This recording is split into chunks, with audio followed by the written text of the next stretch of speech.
La primera clase es epidemiología de las enfermedades transmisibles e infecciosas, realmente, porque no es lo mismo transmisibles que infecciosas, aunque se parecen los términos, no es lo mismo.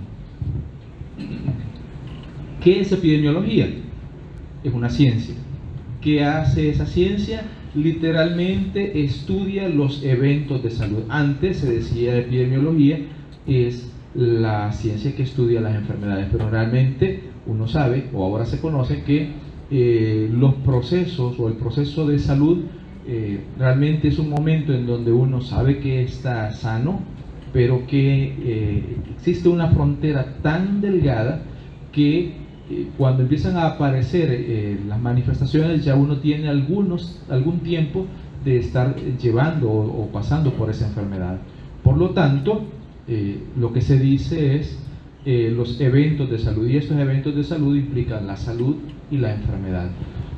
En tanto que enfermedad va a estudiar la epidemiología, la aparición de este evento de salud, las determinantes o causas, la distribución, y la distribución cuando menos entendida en 3 aspectos.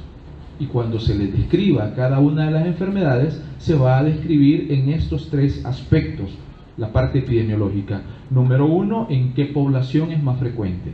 Número 2, en qué momento o en qué tiempo se está expresando esta enfermedad. Llámese estacionalidad, llámese periodo del año, llámese semana epidemiológica, como sea, hay un momento, un tiempo. Y el tercero es el lugar, el espacio geográfico en donde se está desarrollando esa enfermedad. Si nos vamos solo a la muy descripción etimológica de la palabra epidemiología, corresponde a algunas palabras o algunas partes de las palabras griegas, por ejemplo, epi, que significa sobre, demos, que significa gente o población, y logos, que significa estudio. Entonces, el estudio de lo que cae, porque así se podría traducir, o lo que está sobre la población o la gente. En otras palabras, la epidemiología no hace descripción individual, sino que trabaja en colectivos. Trabaja con colectivos, trabaja con grupos grandes o relativamente grandes de individuos.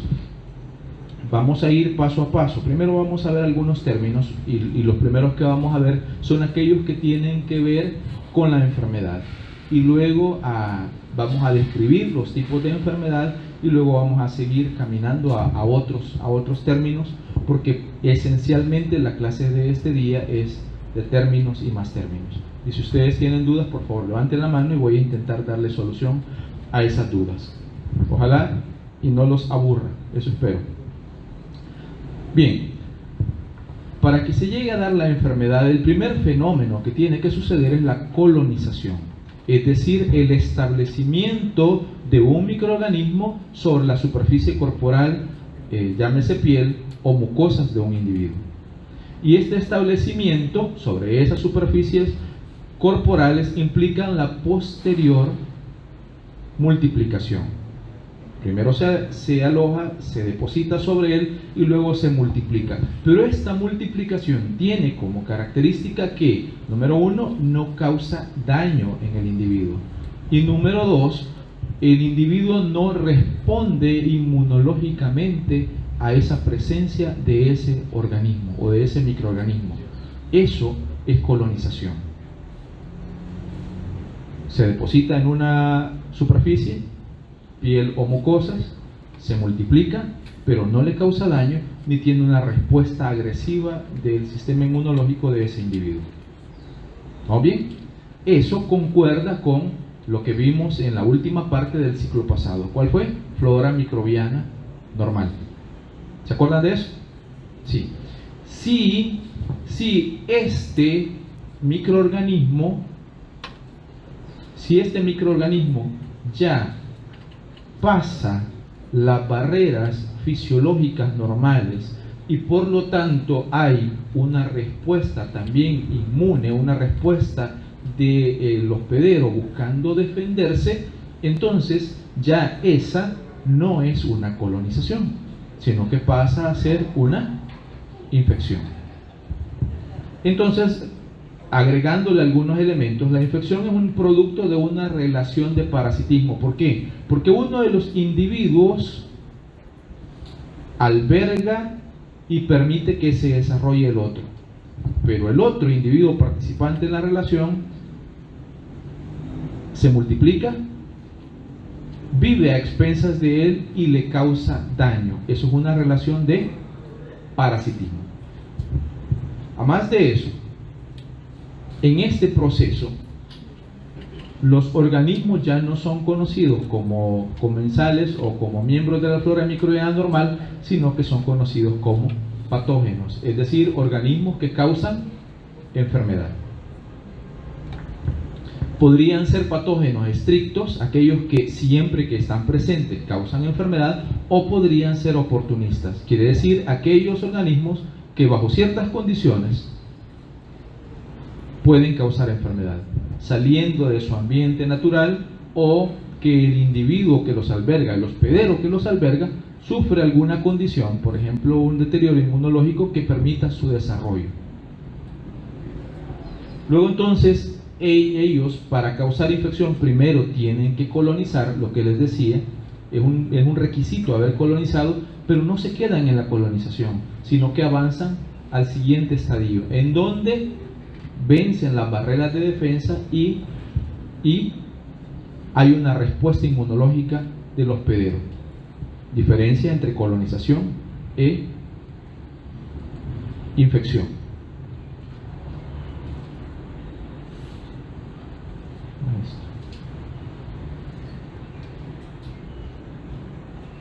Le cuesta un poco a esto, mejor. Si lo pongo en cualquier lugar, lo dejo después. La infección podría ser una infección no significa enfermedad.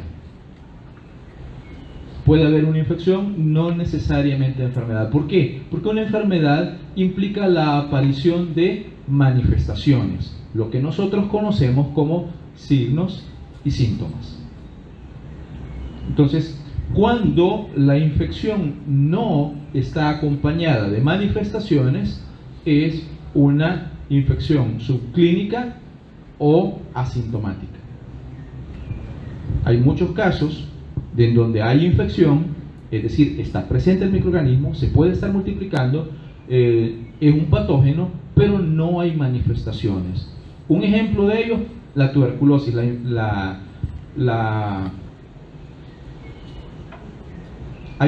infección, se me ha escapado el término y a mí me encanta la tuberculosis, pero no es que me encante la tuberculosis, sino que se me ha escapado el término, pero es la...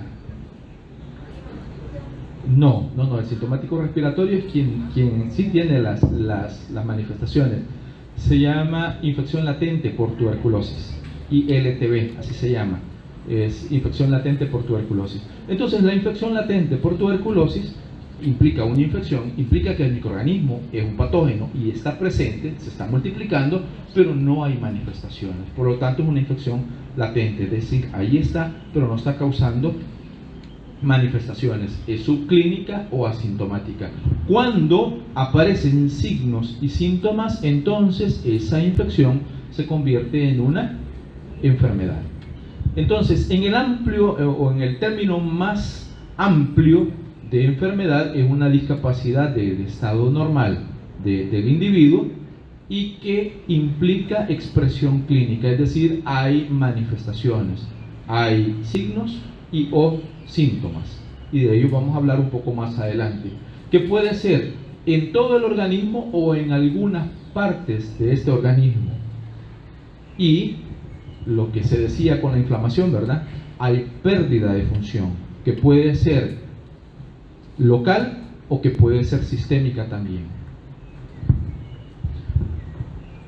Esta enfermedad puede ser producida por algunas situaciones ambientales, por agentes, por defectos inherentes al propio organismo, es decir, por ejemplo, enfermedades autoinmunes, o la combinación de ellas. Pero lo que nos interesa a nosotros, que es enfermedades transmisibles, son las causadas por agentes. Por eso, a las causadas por agentes podría llamárseles, dependiendo de la circunstancia, enfermedades infecciosas o enfermedades transmisibles, que como lo decía, no son lo mismo. ¿Por qué? Porque una enfermedad infecciosa es causada por un microorganismo a raíz de un proceso infeccioso. Pero no necesariamente puede ser transmitida a otro individuo. Por ejemplo, ¿alguien recuerda micetomas? ¿Lo recuerdan? Los hongos que causan micetomas, ¿lo recuerdan? Bueno, ¿de dónde lo toman? Del ambiente. Alguien se introdujo una espina o un fragmento de madera y llevaba el hongo y empezó a desarrollarse el hongo en tejidos y le causó micetoma. ¿Puede transmitir esa enfermedad de ese individuo a otro individuo? La respuesta es no. Él adquiere del ambiente y se desarrolla en él, pero no puede transmitirla a otra persona. Por lo tanto, él tiene una enfermedad infecciosa, pero no es transmisible esa enfermedad. ¿Se entiende? ¿Sí? Perfecto. Entonces, el otro caso es la enfermedad transmisible, en donde es causada por un microorganismo que se está multiplicando en nuestro interior o por algún producto de ese organismo. Por ejemplo, una toxina de un microorganismo. ¿Sí? Y entonces, si es capaz este producto o este microorganismo de trasladarse de un individuo al otro, entonces la enfermedad que ocasiona esto, me refiero a este microorganismo, es una enfermedad transmisible. ¿Se entiende la diferencia entre una y la otra? Perfecto. Entonces, continúo. Lo llevo así porque así no. Ahora, vamos a hablar de los tipos de enfermedad y las circunstancias en que aparecen. Primero, ¿se acuerdan de que hablábamos de los tres componentes que estudia la epidemiología en tanto que distribución? ¿Sí recuerdan? ¿Cuáles eran? Tiempo, población y lugar. Entonces, el primero que hace uso de estos es cuando hablamos de la distribución de las enfermedades y cómo se clasifican. La primera clasificación de las enfermedades es por su distribución en tiempo y espacio. Y la primera de las formas de clasificarlas son aquellas esporádicas. Cuando vemos este cuadro, las esporádicas son las que aparecen en color amarillo o amarillo. ¿Por qué son esporádicas? Porque no tienen una periodicidad, es decir, no aparecen cada cierto tiempo. Pueden aparecer casi en cualquier momento, porque aparecen principalmente en intervalos irregulares. Es decir, pueden aparecer esta semana un grupo de enfermedades y luego hasta dentro de 3 años podrían aparecer nuevamente. Pero en 5 años aparecen dos veces en el mismo año. Por lo tanto, no tienen periodicidad, sino que aparecen, como les decía, en intervalos irregulares y en cantidades irregulares. A eso se le llama esporádicas. Cuando una enfermedad aparece o está permanentemente en una población, es decir, hay una frecuencia constante, relativamente baja, y en un sitio o en un área geográfica determinada, a esa enfermedad se le conoce como enfermedad endémica. Por ejemplo, es normal, digo entre comillas porque no sería normal ninguna enfermedad, pero es normal que haya dengue en El Salvador. La respuesta es sí. Hay constantemente, semana tras semana, casos de dengue en El Salvador. Algunos son reportados, otros no llegan a ser reportados. Pero como hay constantemente durante todo el año, o casi todo el año, casos de dengue en El Salvador, para El Salvador el dengue es endémico. Claro, lo que se hace son estudios de población y se ve que hay una cantidad de casos esperados para ese año, o para esas semanas, o para ese periodo. Y cuando una enfermedad está constantemente, pero en números relativamente bajos, se dice esa enfermedad es endémica para ese país, o para esa región, o para ese lugar. ¿Se va entendiendo? ¿Puedo continuar? Sí.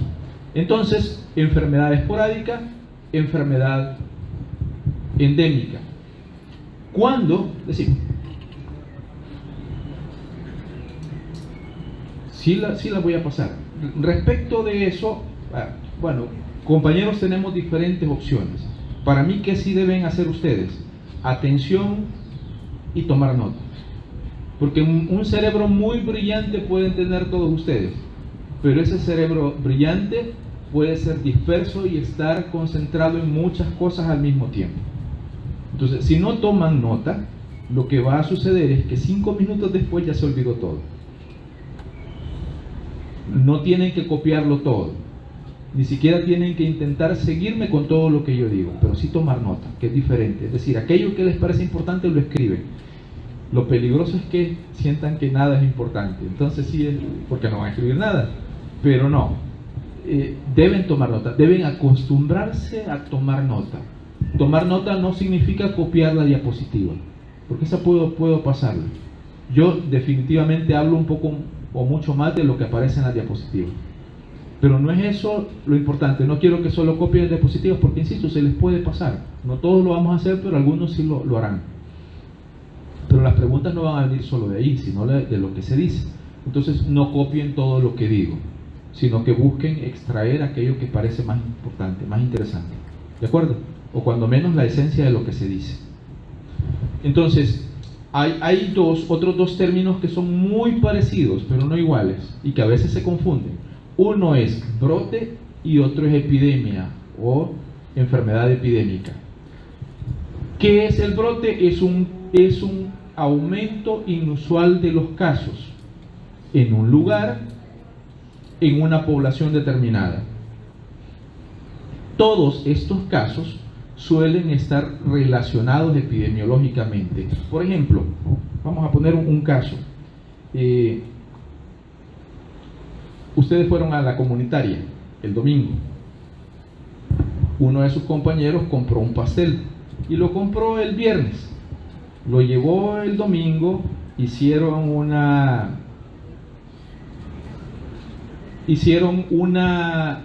fiesta, y en esa fiesta todos comieron pastel.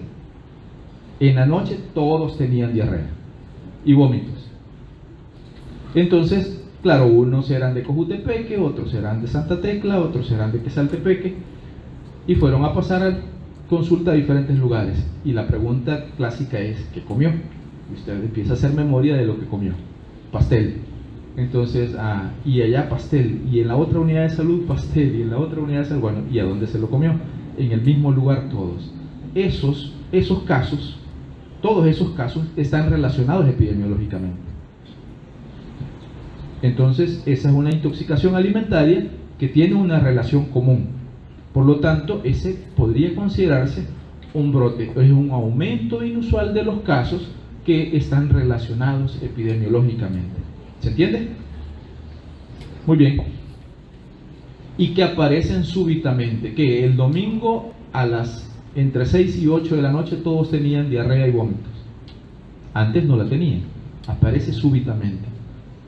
Y está localizado en un espacio determinado. En este caso hay una relación epidemiológica, aunque en unos casos sean de un lugar y otros casos sean de otros, todos tienen una relación común. ¿En qué se diferencia las enfermedades epidémicas de los brotes? Literalmente una enfermedad epidémica es lo mismo, de aparición repentina o súbita, que afecta a población, pero en este caso la cantidad de población que afecta es mayor. Y ese es un dato importante, afecta a una gran cantidad de población. Un caso, 10 casos son un brote, 1000 casos, 500 casos, estamos hablando posiblemente de una epidemia. Entonces afecta gran cantidad de población. Siempre es el número de casos sobre lo esperado. Si lo esperado es esto y el número de casos en esa población aumentó drásticamente, entonces acá tenemos, si es relativamente pequeño y la población es limitada, un brote. Pero si es una cantidad grande de población, entonces es una epidemia. ¿Qué es lo que cambia? La cantidad de población, porque el tiempo y el espacio serán o pueden ser potencialmente los mismos. Llevamos enfermedad ¿qué? Esporádica, enfermedad, ¿ibas a preguntar algo? No.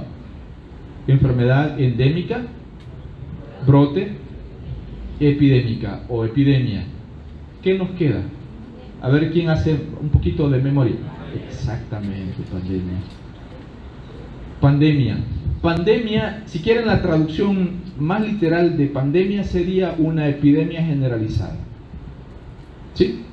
Cuando en algún momento, en 2009 se decía, cuando apareció la pandemia de la influenza H1N1, se decía de que eran 2 o más regiones de OPS o 2 o más continentes.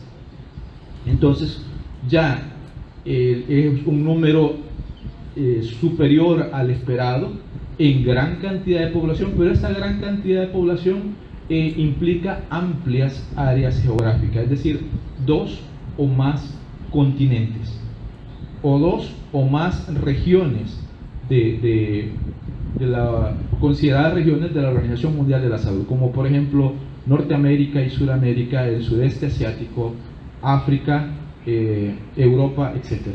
¿Entienden? Si 2 o más regiones o 2 o más continentes están afectados, entonces estamos hablando de una pandemia. El caso más reciente, COVID-19.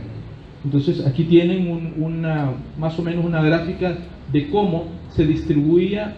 Acá están las Américas, una región del sudeste de Asia, Europa, del este del Mediterráneo, de África, del Pacífico Occidental, y cómo se comportó o cómo se estaba comportando cuando menos entre 2020 y 2023.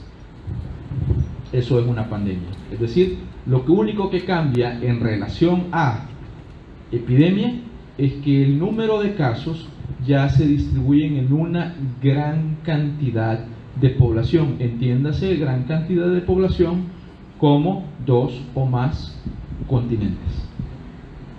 Ya no es un área geográfica delimitada, sino que estamos hablando de varios países al mismo tiempo. Y por lo tanto, esto nos permite ir haciendo como una especie de juego para ver de qué se trata. Por ejemplo, si una enfermedad está constantemente presente en una población o región con una programación relativamente baja, quiere decir con una aparición relativamente baja, ¿de qué tipo de enfermedad estaríamos hablando? Endémica, exactamente. Si hay un aumento súbito de los casos propagándose en una gran cantidad de población, epidemia.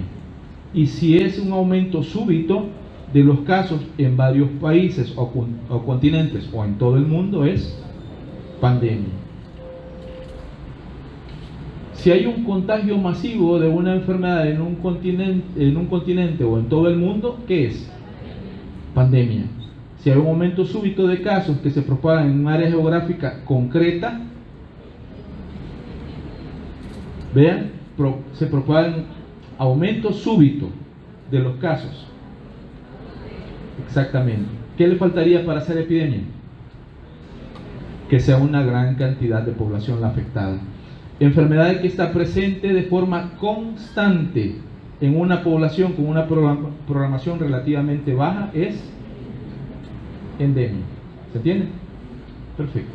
Ahora vamos a otro grupo de enfermedades.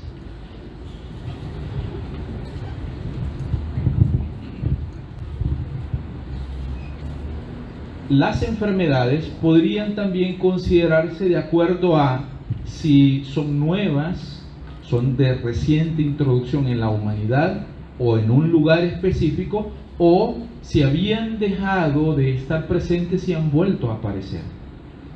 Por ejemplo, si una enfermedad es nueva o de reciente introducción en un continente o en el mundo,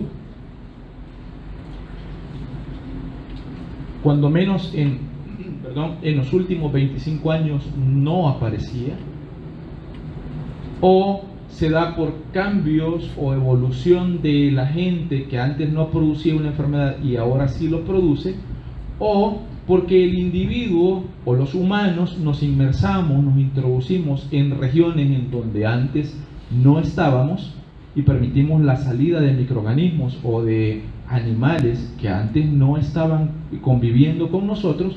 Estamos hablando de una enfermedad emergente. Un caso, 2 casos, 3 casos. Número 1, de atrás hacia adelante. En El Salvador no había, antes de 2014, fiebre chikungunya.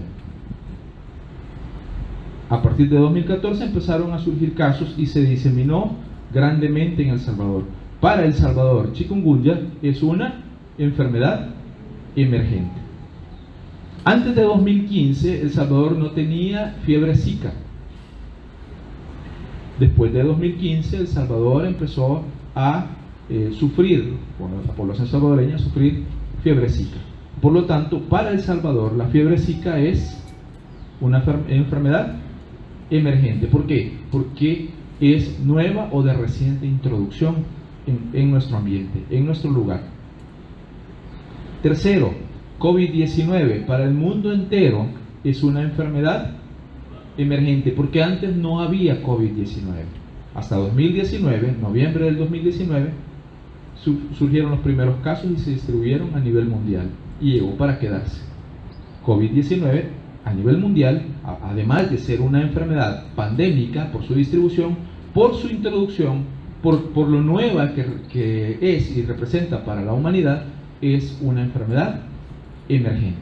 Ahora, hay enfermedades que fueron tratadas, que fueron controladas y que posiblemente casi fueron erradicadas en un lugar o en una población, pero que bajo ciertas circunstancias el microorganismo volvió a estar presente, o la población que ahora está ahí, que está viviendo en ese lugar, se volvió virgen inmunológicamente para esa enfermedad, y esa enfermedad vuelve a estar presente en estos individuos, en esa población.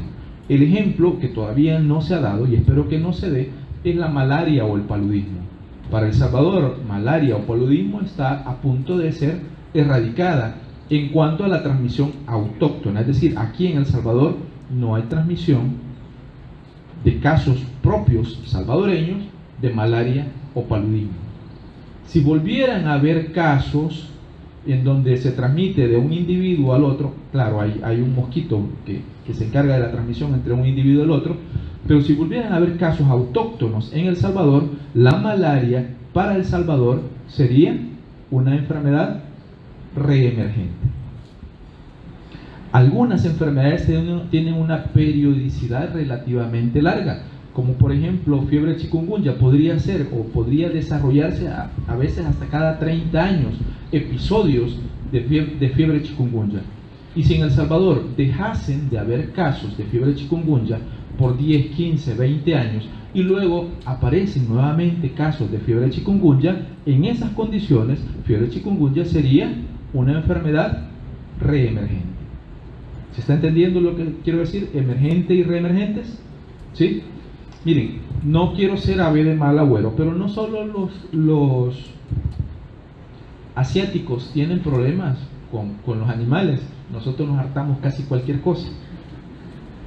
Sí, el salvadoreño típico se come tacuacines, las zarigüeyas, los armadillos, ¿sí? Las iguanas. Cazamos casi todo lo que se mueve. O sea, no veamos solo para el otro lado, no veamos el problema solo en los chinos. Nosotros también tenemos ese problema. Si no nos comemos los murciélagos, porque bueno, no está entre nuestras delicatessen, tenemos más delicatessen como para poderlas contemplar. Pero ¿qué quiero decir con esto? no iba por el lado de la comida, iba por el lado de que ahora es cada vez más frecuente ver ardillas, pericos y, ¿cómo se llama?, mapaches en nuestros ambientes. Aquí en el área metropolitana es muy común verlo ya. Entonces quiere decir que muchos organismos, muchos animales están saliendo de sus ambientes naturales, o que nosotros estamos metiéndonos en sus ambientes naturales, y con ellos vienen enfermedades que antes no estaban entre humanos y pueden desarrollarse entre humanos. Esas serían casos de enfermedades emergentes. Por su origen, las enfermedades se pueden distribuir por su origen, pero por su origen ¿de qué? De el agente que está causando la enfermedad. Y en tanto que su origen pueden ser solo dos, o endógenas o exógenas. Endógenas cuando el agente está formando parte de la flora microbiana de ese individuo. Ejemplo clásico, la candidiasis, como lo que se presenta acá. La candidiasis oral, para poner un caso. Cuando el agente viene del exterior, entonces la enfermedad será exógena. ¿En qué casos puede venir del exterior? Cuando viene del ambiente, por ejemplo con las inundaciones y la leptospirosis, que la leptospira puede estar en las aguas, o provenir de otros individuos. Por ejemplo, lo típico, en esta época del año, el niño, el escolar, se enferma, adquiere la enfermedad en la escuela y él se encarga de transmitirla a toda la familia. ¿Quién está llevando la enfermedad? El niño. ¿A través de qué? A través de la actividad escolar. Entonces, de un individuo al otro también puede transmitirse la enfermedad. O el microorganismo puede venir directamente de animales. Ejemplo, en este caso, que es un agente, la rabia, que viene de animales y que pueden afectar al hombre. Eso sí, a las enfermedades que son propias de animales y que el humano puede infectarse y desarrollarlas, se les llama zoonosis. Ahora, solo hago un paréntesis porque lo mismo que para el humano, para los animales aplica la distribución en tiempo y espacio de las enfermedades. Por ejemplo, para nosotros sería una cantidad grande en un periodo de tiempo muy corto de casos, una cantidad grande de casos en un tiempo muy corto, en un espacio determinado, cantidad grande de población, epidemia. Para los animales sería epizootia. Epizootia. Lo que sucede es que las epizootias pueden marcar que se aumente el número de casos de zoonosis para los individuos. En la medida en que se aumentan los casos para los animales, si esa enfermedad puede llegar al humano, entonces también aumentan los casos en humanos. Cuando una enfermedad es constante en una población animal, entonces será enzootia. Cuando una enfermedad es constante en el número de casos en una población animal, entonces se llamará enzootia. Y si la distribución es mundial, en un periodo muy corto es panzootia. Exactamente.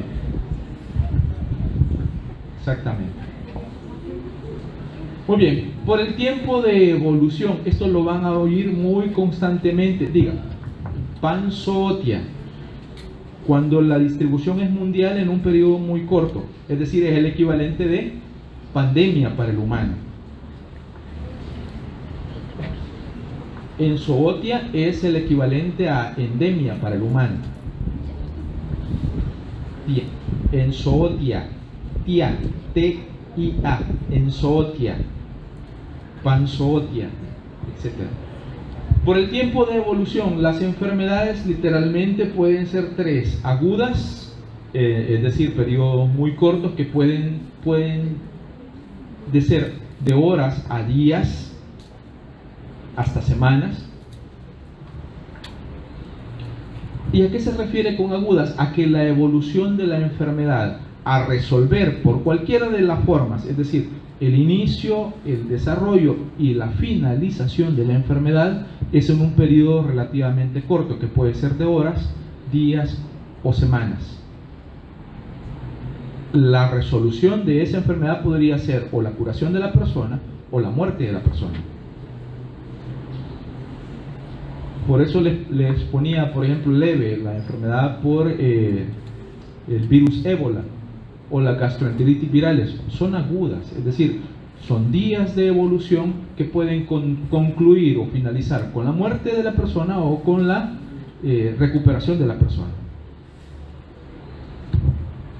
Las enfermedades crónicas implican el desarrollo de la enfermedad en términos de semanas, meses o años, en donde el microorganismo se está multiplicando constantemente y la enfermedad va progresando.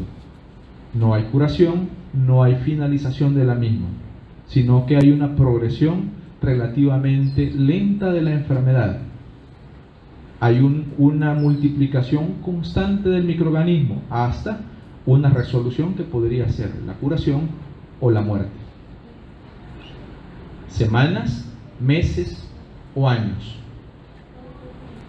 Horas, días o semanas. ¿Se entiende?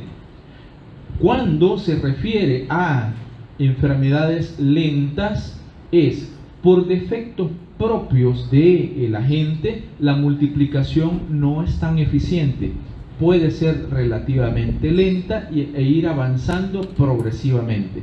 La muy típica de estas enfermedades es la panencefalitis esclerosante subaguda producida por el virus del sarampión. Es decir, un individuo adquirió el virus del sarampión, por ejemplo, a los 5 años, y no curó completamente, sino que algunos virus que se multiplicaron defectuosamente quedaron en el cerebro y se fueron multiplicando muy lentamente durante un periodo muy largo, que puede ser décadas, 2, 3 décadas, y finalmente aparecer las manifestaciones de la enfermedad. Esta es la panencefalitis esclerosante subaguda. Como yo voy a dar la clase de sarampión, después les hablo de un dato de esto, que lo viví, por cierto. Enfermedades recidivantes o recurrentes son enfermedades que tienen episodios relativamente cortos y que alternan un episodio de manifestaciones con un episodio asintomático. El ejemplo clásico es las infecciones por herpes virus, como por ejemplo la herpes simple, en donde un individuo adquiere la enfermedad en un momento determinado, aparecen las manifestaciones que pueden ser las vesículas, el dolor y todo lo demás, y que en unos pocos días se da una curación casi espontánea y no hay secuelas, no se ve manifestaciones, no se ve que hubo enfermedad, y puede pasar un periodo relativamente largo en donde no hay manifestaciones, en donde no hay enfermedad. Pero después vienen los exámenes, el periodo de exámenes, viene un calor muy fuerte, una exposición a la radiación solar, un proceso febril que desencadena la aparición nuevamente de la enfermedad. Entonces a este proceso en donde vuelve a aparecer la enfermedad una y otra vez y en el número de veces, se le llama enfermedades recidivantes o recurrentes. ¿Puedo continuar o hay dudas? ¿No estoy aburriendo? Más o menos. Y todavía me falta. Pero bueno. Respecto de su ubicación, o son localizadas, como por ejemplo acá en el ojo, la conjuntivitis, o son sistémicas, por ejemplo la viruela o las EBE, la enfermedad por el virus ébola, o la monkeypox, que son muy parecidas. Termino con los tipos de enfermedad y vamos a lo siguiente, que es la historia natural de la enfermedad. ¿A qué se le llama historia natural de la enfermedad?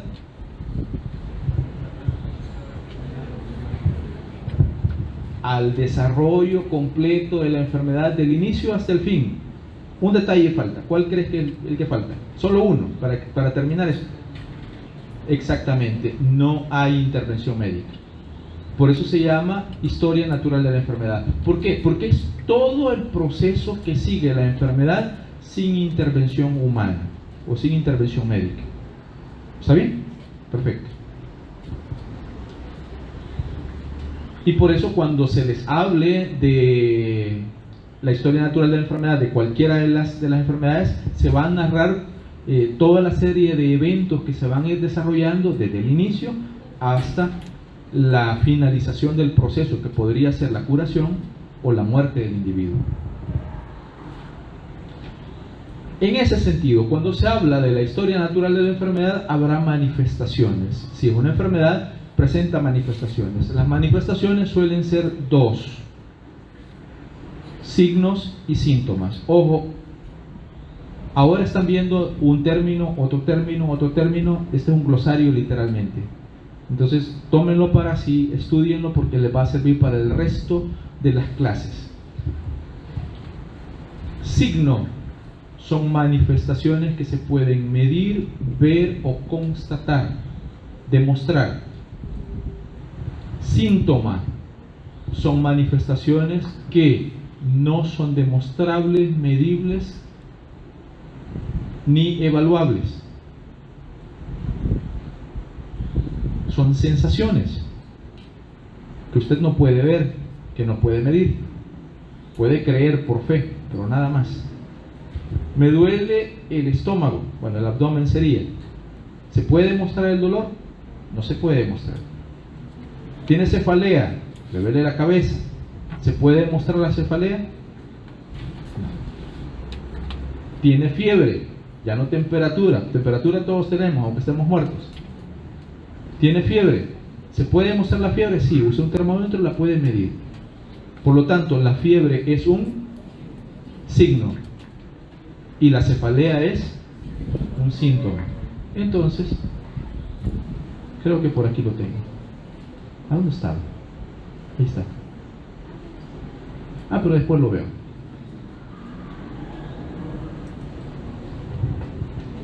Signo y síntoma. Ya claro, después lo revisamos, después lo evaluamos, porque vienen como intervalos en las clases para que puedan practicar. Pero por ejemplo, la ictericia, el color amarillento, ¿es un signo o un síntoma? Es un signo.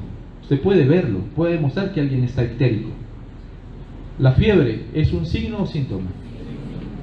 Miren, hay gente que toma una bebida caliente y después se pone el termómetro, o se pone un paño caliente y luego se pone el termómetro. Claro, se modifica el patrón de la temperatura, pero puede demostrarse la presencia o no de la fiebre. En cambio, la cefalea no se puede demostrar, es por fe, hay que creerlo que así es. La historia natural de la enfermedad implica un grupo o una cantidad de periodos, es decir, lapsos de tiempo que corresponden a diferentes eventos. Uno de los eventos es el periodo de incubación. ¿Y qué es el periodo de incubación? Es un rango de tiempo que va desde que el individuo o el hospedero se expone a la gente hasta que aparecen las primeras manifestaciones de la enfermedad. Es decir, aparecen los primeros signos o síntomas.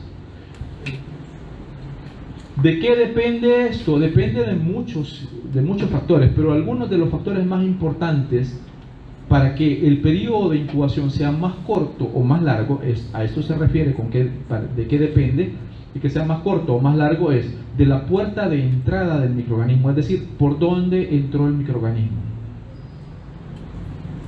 de la dosis infectante, es decir, de la cantidad de microorganismos que pudieron ingresar. Entre más microorganismos ingresen, el periodo de incubación se acorta. Entre menos microorganismos ingresen, probablemente el periodo de incubación sea más largo. Y de la inmunidad del individuo o el hospedero que está recibiendo a ese microorganismo. Si su sistema inmune está en óptimas condiciones, pueda que o no haya manifestaciones o que se extienda mucho ese periodo de incubación hasta que estos microorganismos logren vencer estas barreras y este proceso inmunitario. Luego, periodo de incubación, es decir, el tiempo hasta que aparecen las primeras manifestaciones, desde que ingresó el microorganismo, y luego viene el periodo prodrómico. En el periodo prodrómico ya aparecen las manifestaciones, pero son manifestaciones no típicas, no características o generales de la enfermedad. Es decir, cefalea, malestar general, mialgias, artralgias. ¿De qué son característicos eso? De nada. Un proceso pseudogripal, podríamos decir, o gripal. O sea, puede ser casi cualquier cosa. ¿Se entiende? A todas esas manifestaciones que se están dando durante este periodo de tiempo se le llama periodo prodrómico y suele llamarse a ese grupo de manifestaciones prodromo, es decir, son manifestaciones que no son típicas de la enfermedad. En cambio, cuando inician los signos que son característicos de la enfermedad, entonces se dice de que ese individuo entró en el periodo de enfermedad, el periodo de estado o periodo clínico.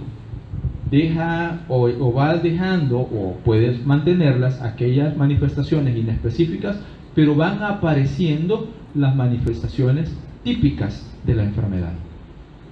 Y cuando aparecen las primeras manifestaciones típicas o se están desarrollando todas las manifestaciones típicas de la enfermedad, a ese periodo se le llama periodo de estado, periodo clínico o periodo de la enfermedad. Pueda que en el transcurso de esos periodos aparezcan un grupo de manifestaciones. Cuando esas manifestaciones en conjunto, no una, sino varias, son características de una enfermedad o de un grupo de enfermedades, a este concurso o grupo de manifestaciones se le llama síndrome o síndrome. Por ejemplo, cefalea, malestar general, artralgias, mialgias, disfagia o dinofagia, es decir, dolor de garganta y dolor al deglutir. Entonces usted va pensando en que se puede tratar de una faringitis, para poner un caso. Entonces, claro, ¿quién está causando la faringitis? Pueden ser cantidad de microorganismos y agentes, pero usted va enfocando hacia quién se puede tratar o hacia qué entidad se puede tratar. Entonces, estos en conjunto se conocen como síndrome o síndrome. Signo patognomónico. ¿A qué se le llama signo patognomónico? ¿Me va a ayudar? Bienvenido. No, está bien. Me alegra mucho eso. Eso se llama participación y es buenísimo, porque están inmiscuidos en eso, están metidos en eso, y eso es buenísimo, buenísimo.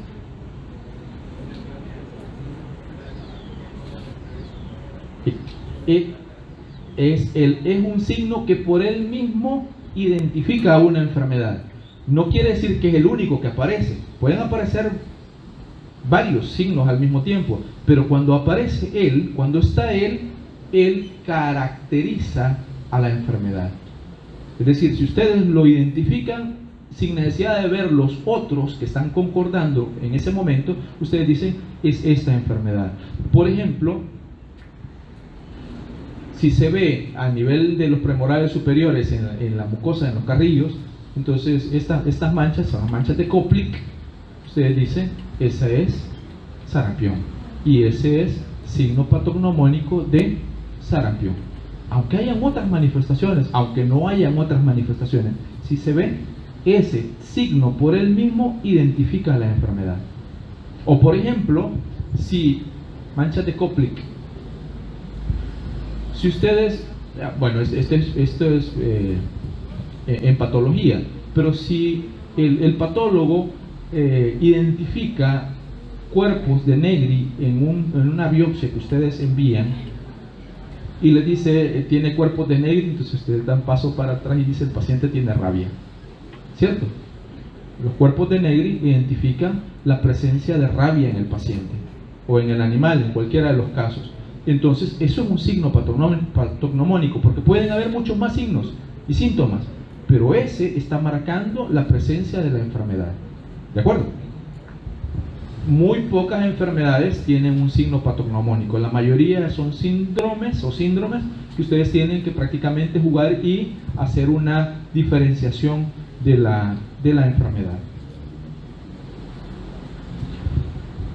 Finaliza la enfermedad con la convalecencia, es decir, con el periodo en donde normalmente la mayoría de enfermedades no cortan, no finalizan abruptamente, sino que hay un periodo en donde paulatinamente el hospedero va volviendo a sus condiciones originales o normales.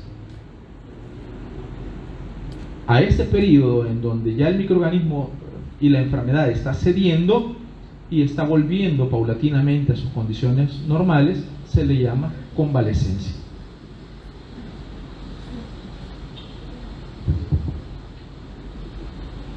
¿A qué se le llama portador? Aprovechando lo de convalecencia. Portador es un individuo que alberga a un patógeno, pero que en él, me refiero en este individuo, no hay ni manifestaciones ya de la enfermedad, o no hay manifestaciones de la enfermedad. Y puede ser bajo ciertas características. Por ejemplo, uno, al que le llaman portador sano o asintomático, porque no parecen o no se presentan en él manifestaciones de la enfermedad. Puede albergar al patógeno, puede multiplicarse el patógeno en él, puede estarlo colonizando, pero él no manifestar la enfermedad. Este es un portador asintomático, erróneamente llamado también, pero aparece en algunos libros, portador sano. Algunos casos, el individuo tiene al microorganismo en incubación, es decir, se está multiplicando dentro de él, pero todavía no hay manifestaciones en él, no hay manifestaciones de la enfermedad, está en incubación, y por lo tanto este portador es un portador en incubación. Puede que ya pueda transmitirlo a otra persona, pero que en él todavía no haya manifestaciones. Este es un portador en incubación. Puede suceder lo contrario, el individuo tuvo la enfermedad, sufrió la enfermedad, y después de sufrir la enfermedad pasa un periodo de tiempo en donde está en convalecencia, ya no tiene manifestaciones, pero todavía sigue eliminando al microorganismo, o lo alberga y sigue eliminando al microorganismo, como la hepatitis B, como la fiebre tifoidea, el virus del papiloma humano podría ser en algunos casos, y también puede ser en algunos casos de malaria también. Entonces, en esos casos en donde el individuo todavía tiene, hay virus, la otra semana les voy a hablar de las gastroenteritis virales, pero hay virus como los adenovirus que después de sufrido el proceso infeccioso todavía siguen expulsando en sus heces al virus. Por lo tanto, ellos son portadores, pero portadores convalecientes. Si el periodo de tiempo en donde se mantienen como portadores es relativamente largo, es decir, puede durar meses o hasta años, en donde continúa albergando y expulsando al microorganismo sin que se manifieste enfermedad en él, ese portador tiende a llamarse portador crónico. El ejemplo clásico es la fiebre tifoidea, en donde el individuo alberga o puede albergar por mucho tiempo a la Salmonella typhi, y por lo tanto estará expulsando en sus heces. No le causó más fiebre tifoidea a esa persona, pero sí sigue eliminándola, y por lo tanto es un portador crónico, lo que aparece acá abajo. Hablando de periodos, el periodo de transmisibilidad es el periodo en donde el individuo puede transmitir a la gente. Y normalmente ese periodo de transmisibilidad, o también llamado periodo infeccioso, puede aparecer antes de las manifestaciones y puede perdurar hasta después de que las manifestaciones han desaparecido.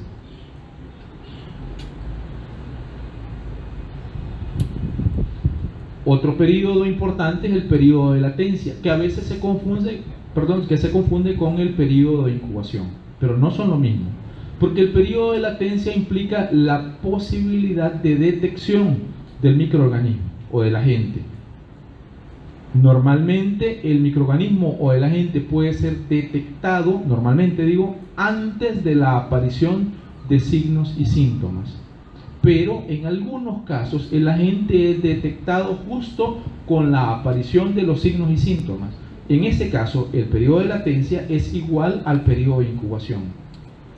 Pero quiero que no se confundan, no es lo mismo periodo de latencia, que se refiere a la detección del microorganismo y la aparición del microorganismo, con el periodo de incubación, que es el periodo transcurrido entre la introducción del microorganismo o del agente y la aparición de las primeras manifestaciones.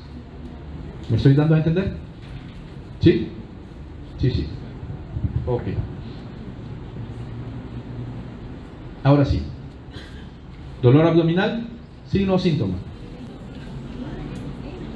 Rinorrea. Fiebre.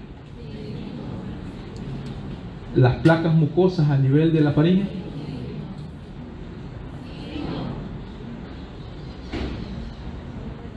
Cefalea. Otra vez. No lo había puesto. Qué bien. Prurito. Picazón.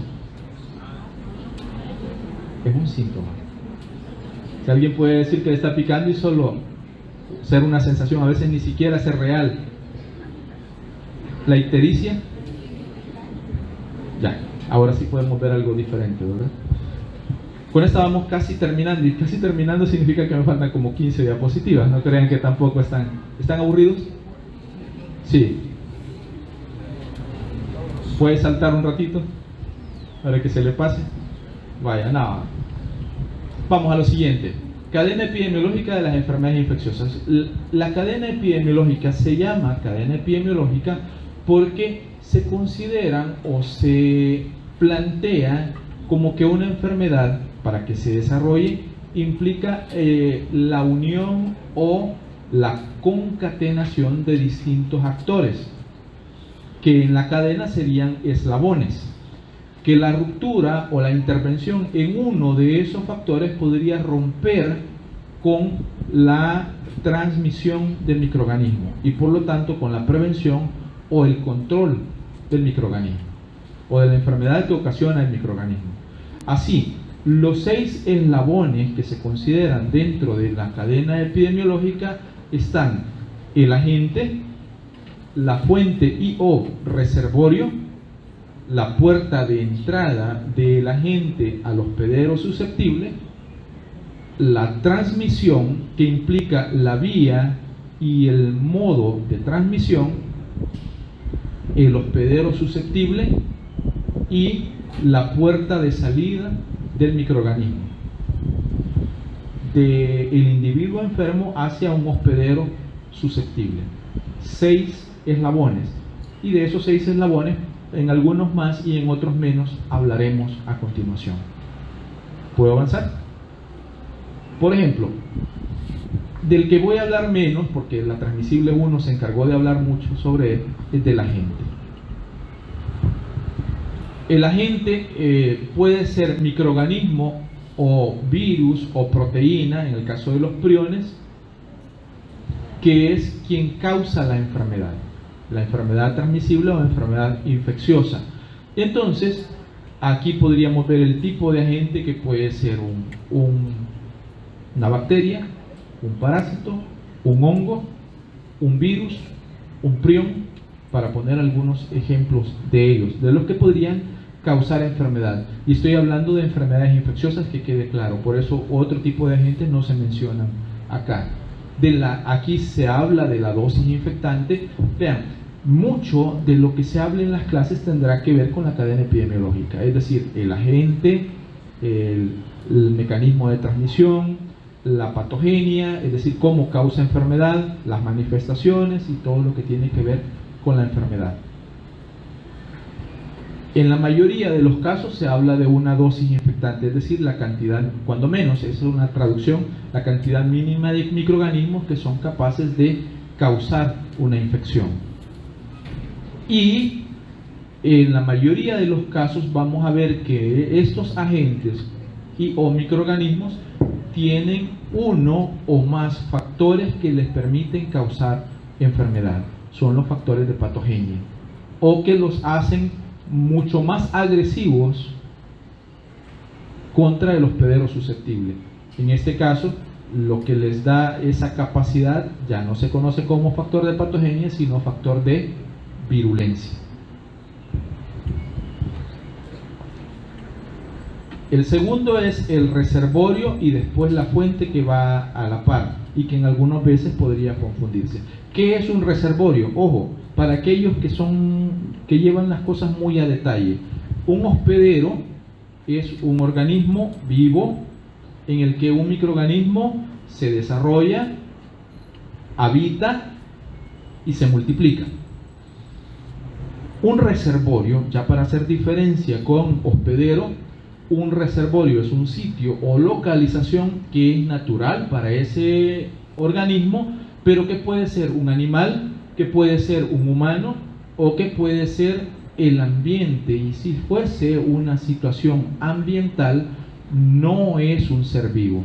Y a eso hace diferencia de reservorio con hospedero. ¿Me di a entender? Reservorio es un término mucho más amplio que el de hospedero.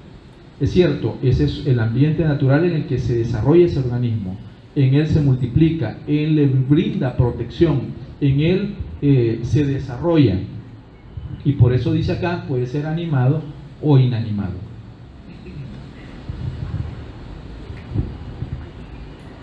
El siguiente término que se parece es fuente.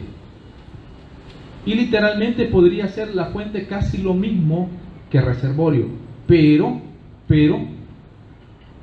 la fuente es el lugar o el individuo desde, digo lugar o individuo porque pueden ser una o las dos, desde donde el microorganismo se transmite. Hay dos tipos de fuente: fuente de contaminación y fuente de infección. La que interesa en la cadena epidemiológica es la fuente de infección, es decir, desde donde el microorganismo se viaja o desde donde se mueve hacia el hospedero susceptible, el hospedero que puede albergarlo y desarrollar la infección. Por eso el término fuente, y es fuente de infección.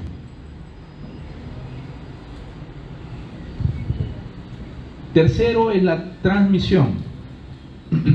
Voy a saltar las puertas, ya vamos a ver por qué. Tercero, la transmisión. Y la transmisión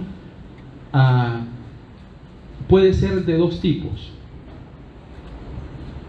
Hay diferentes formas de verla, pero puede ser de dos tipos. La primera, vertical, y la segunda, horizontal. Vertical, de madre a hijo, sí y solo sí. Horizontal, de dos individuos nacidos. De madre a hijo, vertical, y horizontal, de dos individuos nacidos. Entonces, la vertical podría ser de tres formas posibles: congénita, que se da en el interior de la madre; perinatal, que son todos los eventos que se dan antes, durante y ligeramente después del nacimiento; y postnatal, que principalmente tiene que ver con la lactancia materna.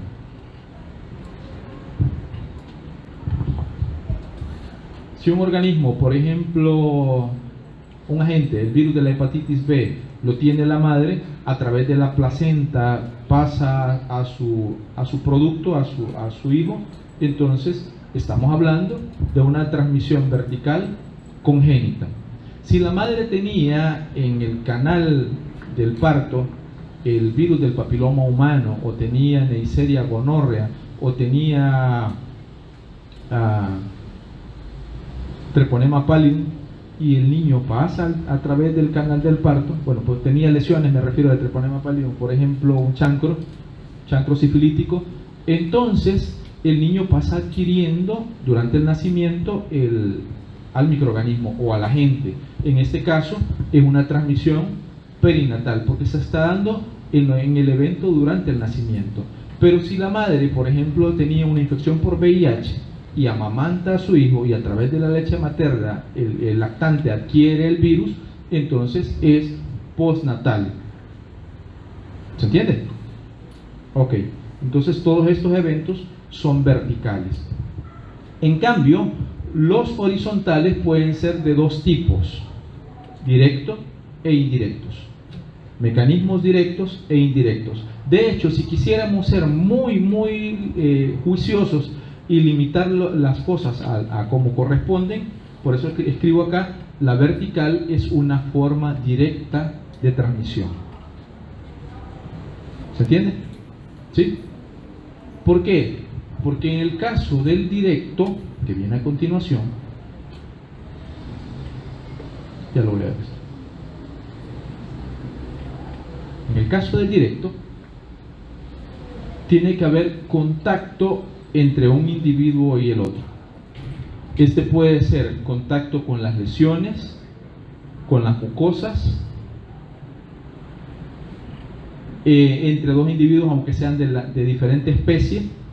Y aquí aplica, por ejemplo, la mordedura del perro, que es una forma directa. El contacto entre la piel o el cercano entre individuos, el contacto sexual, entra en términos de contacto directo. ¿A qué se le llama también contacto directo? A la exposición que pueda haber entre dos individuos a menos de 1 metro. Por ejemplo, ustedes que están sentados a la par, si hay menos de 1 metro y están hablando, de seguro que uno tiene la enfermedad, por ejemplo una enfermedad respiratoria, y la transmite al otro, el mecanismo fue un mecanismo directo. ¿Por qué? Porque había menos de 1 metro entre uno y el otro. A pesar de que sean las gotículas respiratorias las que estén viajando entre uno y el otro. Si es un espacio en menos de 1 metro, entonces es directo. Importante, para que sea directa es la confluencia de dos fenómenos. Dos variables, tiempo y espacio. Es decir, el espacio menos de 1 metro y tiempo que ambos estén en el mismo lugar a la misma hora. Porque no es lo mismo que un individuo, una persona, haya venido a las 6 de la mañana, se sentó en esa butaca, tosió, estornudó y luego viniste tú, te sentaste 2 horas más tarde y adquiriste la enfermedad. Es cierto, es el mismo lugar, pero no es el mismo tiempo. Para ser directo tiene que haber confluencia de tiempo y espacio. ¿De acuerdo? Perfecto. Ahora sí me regreso. Esto es mecanismo de transmisión. Hay otro evento que se conoce como vía o ruta de transmisión, que es por donde viaja el microorganismo, por donde llega o por donde accede al hospedero susceptible. Y en este caso, las vías podrían ser, aquí aparecen algunas, las más comunes, por ejemplo, la vía respiratoria, que es que el individuo pueda inhalar esas partículas, o la vía digestiva, es decir, que el individuo adquiera por vía digestiva al microorganismo, o parenteral a través de la sangre, que llegue. Parenteral quiere decir que no es enteral, que no es digestiva. La vía ocular, es decir, que a través de la mucosa puedan penetrar microorganismos, o la vía dérmica, que sin necesidad de romper la piel pueda pasarse o transmitirse microorganismos de piel a piel en algunos individuos, cuando los microorganismos se desarrollan únicamente a nivel de piel. Eso ya lo vimos. Voy a reparar nada más en algo. No es lo mismo decir, y pueda que hasta lo confundamos, pero los libros suelen no hacerlo. No es lo mismo decir vía o ruta de transmisión que modo o mecanismo de transmisión. La ruta es por donde viaja. El modo de transmisión literalmente marca cómo se transmite un microorganismo. Yo puedo decir, los virus causantes de gastroenteritis virales se transmiten por vía digestiva, es decir, porque para poderse infectar tiene que llegar por la vía oral, y no por otra vía, por ninguna otra vía. Esa es la ruta o la vía.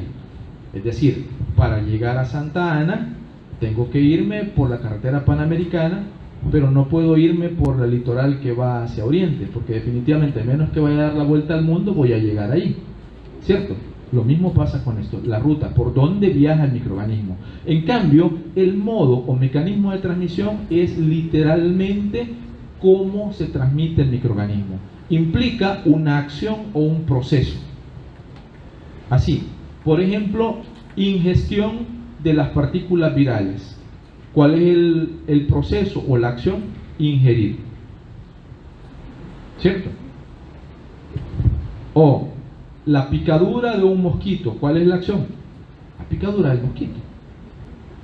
El mosquito, si lo quieren ampliar un poco más, debe estar infectado, porque si no está infectado no hay transmisión. ¿Se entiende?